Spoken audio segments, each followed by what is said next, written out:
Okay, so here we're looking at the bale tipper.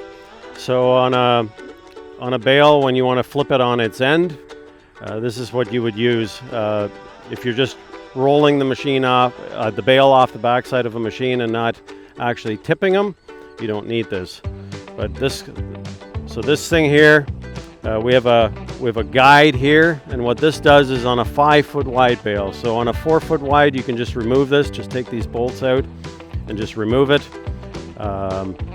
You don't need it for a 4-foot wide bale, but if you do have 5-foot wide bales, you'll need this extra piece here. It gives you a little extra leverage to tip the bale on its end. We got 2 bobbins here.